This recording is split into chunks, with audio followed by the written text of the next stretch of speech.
नमस्कार, live cities के विशेष कार्यक्रम सुबह की चाय में आपका स्वागत है। सुबह के 8 बज चुके हैं। इस वीडियो में हम उन तमाम खबरों की चर्चा करेंगे जो आज पूरे दिन सुर्खियों में रहने वाली है।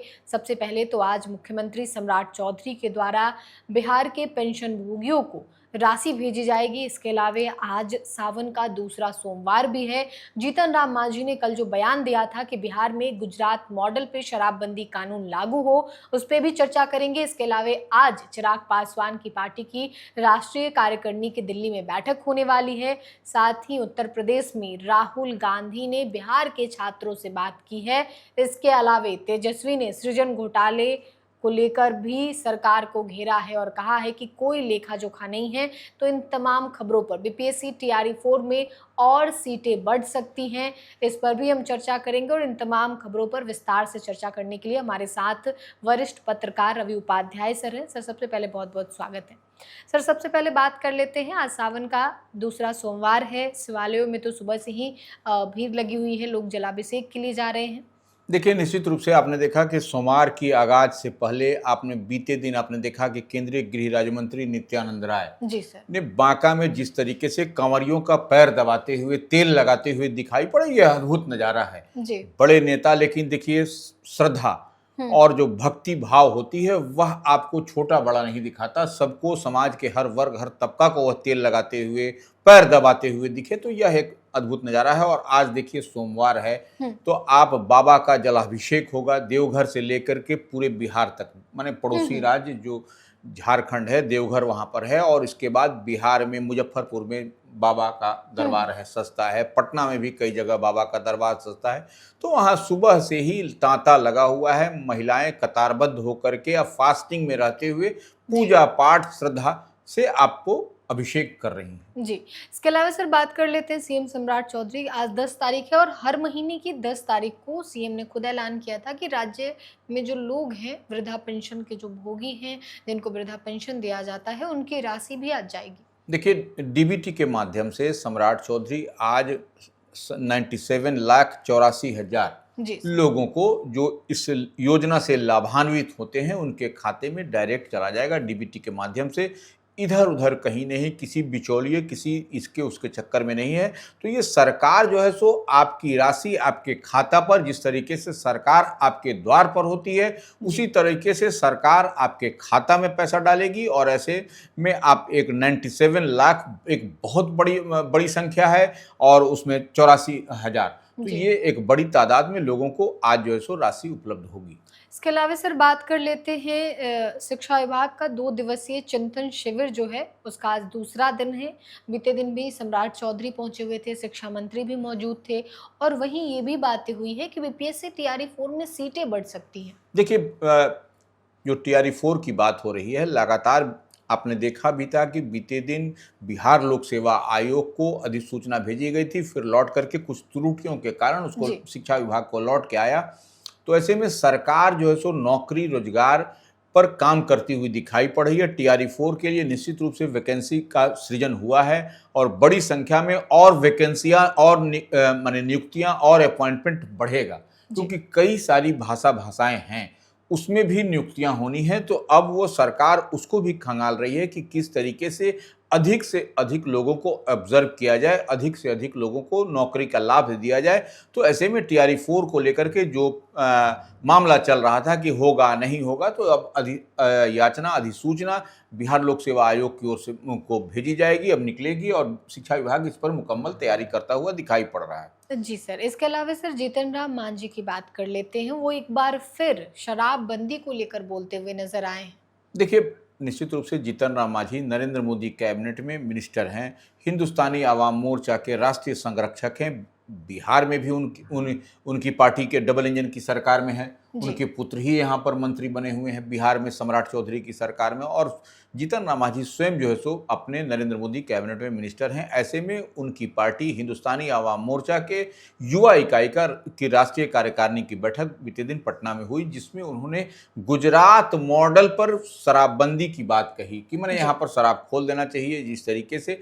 अब देखिए, जीतन राम मांझी के बात को यदि आप डिकोड करिएगा तो लगातार गाहे बेगाहे वो इस तरीके की बात कर लेते हैं और कहते हैं कि शराबबंदी अगर यदि एक पौआ कोई पी लेता है तो उसको ले छोड़ जाकर देना चाहिए, छोड़ जेल देना में नहीं चाहिए, बंद करना नहीं चाहिए। बंद करना चाहिए। तो ऐसे कई तरीके की बात। और देखिए यहाँ पर शराबबंदी कोई सम्राट सरकार की नहीं, यह नीतीश कुमार का विजन है, जी, जो पहले मुख्यमंत्री होते थे बिहार के और जदयू के राष्ट्रीय अध्यक्ष भी हैं। तो उनके विजन को ही सम्राट की सरकार जो भारतीय जनता पार्टी के नेतृत्व में चल रही है, जी, एनडीए की सरकार, वह उसको इम्प्लीमेंट करती हुई दिखाई पड़ी है। तो नीतीश कुमार का यह मॉडल है, यह कोई सम्राट का मॉडल नहीं है। तो इसको आप जो जीतन राम मांझी इस तरीके से केंद्र में मंत्री रहते हुए बिहार में डबल इंजन की सरकार में उनकी भागीदारी होते हुए उनकी पार्टी का, उनके दल का, जी, इस तरीके से बात करके निश्चित रूप से सम्राट सरकार की वह परेशानी बढ़ाते हुए दिखाई पड़ रहे हैं। तो ऐसे में, और वह बिहार के पूर्व मुख्यमंत्री भी रहे हैं, जी इस सर। बात को समझना पड़ेगा कि नीतीश कुमार के मॉडल से क्या वह खुश नहीं है, या वह क्या बोलना चाह रहे हैं, क्या कहना चाह रहे हैं, वह जीतन राम मांझी बेहतर ही उसको एक्सप्लेन कर सकेंगे। और जी सर, इसके अलावा सर बात कर लेते हैं तेजस्वी यादव के बारे में, क्योंकि 9 साल जो हैं वो सृजन घोटाले के पूरे हुए हैं और इस पर उन्होंने कहा है कि कोई लेखा जोखा नहीं है। और जय श्री राम भी अपने उस पे लिखते हुए, अपने सोशल मीडिया पर लिखते हुए नजर आए। देखिए, तेजस्वी यादव नेता प्रतिपक्ष हैं, राष्ट्रीय जनता दल के राष्ट्रीय कार्यकारी अध्यक्ष हैं और मुख्य विपक्षी पार्टी है राष्ट्रीय जनता दल। जी, तो ऐसे में जो सृजन घोटाले की बात कर रहे हैं कि 9 साल हो गया, निश्चित रूप से सृजन घोटाला एक बड़ा घोटाला, बिहार में बड़ा स्कैम हुआ था, नीतीश सरकार का ही समय कार्यकाल रहा था, उसको याद करने की जरूरत है। 9 साल हो गया, उसमें 55,000 करोड़ रुपए का जो लेखा जोखा, जो हिसाब किताब नहीं मिलने की बात कह रहे हैं। तो जी, निश्चित रूप से बिहार जैसे प्रदेश की, जो गरीब और बीमारू राज्य की श्रेणी में आता है, इसका पैसा 55,000 करोड़ रुपया का अगर ये हिसाब नहीं मिल रहा है जी, और तेजस्वी यादव नेता प्रतिपक्ष इस तरीके का आरोप सरकार पर लगा रहे हैं, तो निश्चित रूप से सरकार को भी इसके, या उनके प्रवक्ता को, जो पार्टी के, उनकी जो रूलिंग पार्टी है, जो एनडीए की है, जेडीयू हो, भारतीय जनता पार्टी हो, उसको आगे आकर के बताना चाहिए कि तेजस्वी यादव या तो दिग्भ्रमित कर रहे हैं या जी, फिर ऐसा कुछ नहीं है। तो इससे दूध का दूध पानी का पानी भी होता हुआ दिखाई पड़ेगा। जी सर।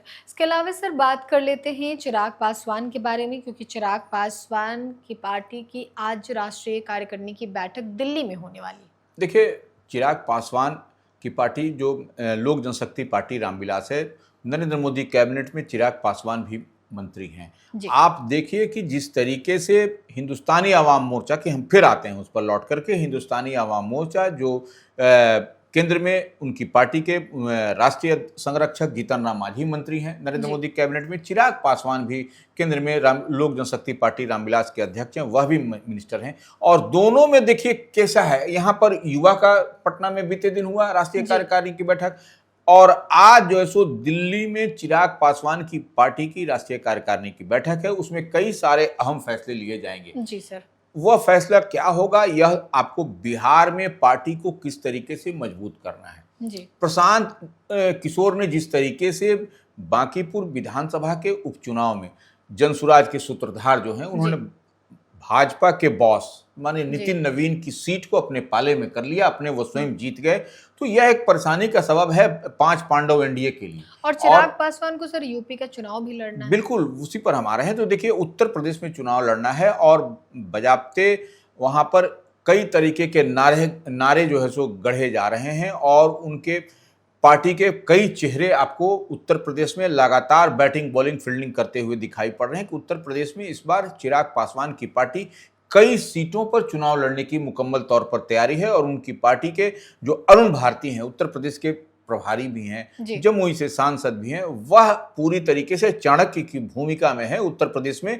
अब देखने वाली बात होगी कि अब जो लोक जनशक्ति पार्टी रामविलास है, वह अपने अकेले लड़ती है या फिर एनडीए गठबंधन भारतीय जनता पार्टी से मिल करके चुनाव लड़ती है। क्या कुछ होगा, यह निश्चित रूप से आज की राष्ट्रीय कार्यकारिणी की बैठक में कुछ स्पष्टता के साथ दिखाई पड़ेगा। लेकिन निश्चित आप इतनी बात मान के चलिए, जो जनसुराज के सूत्रधार, जी, जो बांकीपुर में एक बड़ा झटका एनडीए को देने का काम किया है, उससे सचेत कहीं ना कहीं आपको लोक जनशक्ति जी, पार्टी रामविलास दिखाई पड़ रही है कि कहीं आने वाले समय में जब यहाँ पर लोकसभा का चुनाव होगा 29 में, या जी, फिर उसके बाद 30 में होगा, तो उस दरमियान विधानसभा और लोकसभा के चुनाव में क्या कुछ रणनीति बनानी है, कैसे करनी है, इस पर भी मुकम्मल तौर पर बातचीत होगी। जी सर। इसके अलावा सर बात कर लेते हैं राहुल गांधी के बारे में, क्योंकि राहुल गांधी उत्तर प्रदेश में हैं, लेकिन उनके साथ आज बीते दिन मंच पर बिहार के छात्र थे और लाठीचार्ज जो हुआ था, छात्रों को जेल भेजा गया था, वो छात्र थे।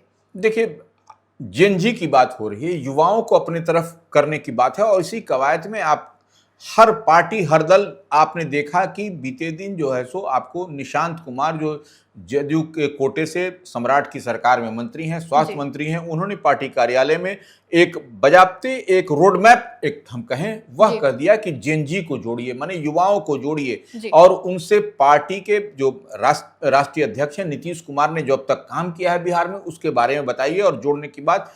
तो अब देखिए राहुल गांधी बड़े नेता हैं कांग्रेस के, आपको इंडिया ब्लॉक के, तो वह उत्तर प्रदेश में आपको मालूम है जैसा कि 2027 में वहां पर विधानसभा का चुनाव होना है और ऐसे में राहुल गांधी का उत्तर प्रदेश में घूमना कोई भजन कीर्तन नहीं कर रहे हैं, वह निश्चित रूप से बिहार के छात्रों को वहां बुला करके, क्योंकि बिहार में 22 जुलाई को पटना में, दिल्ली के में जो 20 तारीख को, जो 20 जुलाई को जो जंतर मंतर पर धरना प्रदर्शन हुआ, उसके बाद से पटना में भी 22 जुलाई को जब छात्र निकले थे सड़क पर तो पुलिस लाठीचार्ज हुआ, वाटर कैनन हुआ, भागम दौड़ हुआ था, पूरा पटना अस्त व्यस्त रहा था।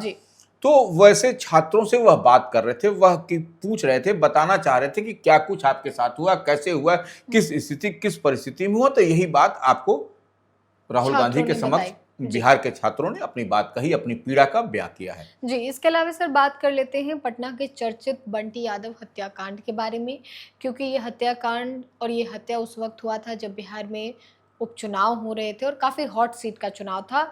आज पुलिस जो है, बीते दिन पुलिस जो है वहाँ पहुंची हुई थी। देखिए, ढोल नगाड़े के साथ जी, यह प्रोसेस है, यह परंपरा भी रही है। मैंने परंपरा कहने का मतलब यह नियम कायदा है, विधि सम्मत है कि जब कोई एब्सकॉन्ड कर रहा है, जब कोई फरार चल रहा हो तो ढोल नगाड़े के साथ आप जाइए। पुलिस उसके साथ गई, कोतवाली पुलिस थी और जाकर के जो मोनी किन्नर है जो फरार है इस मामले में, बंटी हत्याकांड के मामले में, उसके घर के पास जो है सो उसको पोस्टर चस्पा किया है। पोस्टर चस्पा करने के बाद कहा है अगल बगल से कि लोगों से कि अगर यदि मोनी किन्नर दिखाई पड़ते हैं या आपकी जानकारी में है तो उनको बोलिए कि थाना में या फिर न्यायालय के समक्ष आत्मसमर्पण कर दें, नहीं तो फिर उनके घर की जो कानूनी कार्रवाई है, विधि सम्मत कार्रवाई होगी, उनकी जब्ती किया जाएगा। तो यह एक बड़ा हत्याकांड है। ठीक आपने कहा कि बांकीपुर विधानसभा उपचुनाव के समय यह एक बड़ा सनसनीखेज मामला प्रकाश में आया था, जिसका आपने देखा भी कि बंटी यादव के घर में पप्पू यादव गए, प्रशांत किशोर गए, तमाम बड़े और तेजस्वी यादव गए,